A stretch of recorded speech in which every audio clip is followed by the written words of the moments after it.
You ask Tiger to solve. This deals with linear equations with one unknown.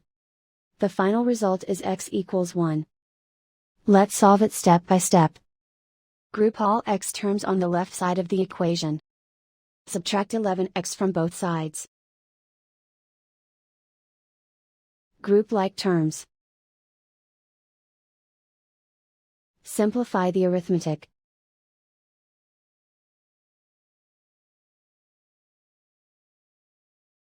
Group all constants on the right side of the equation.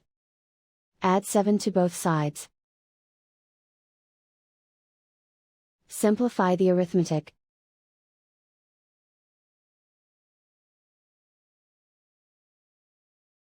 Isolate the x. Divide both sides by 7. Simplify the fraction.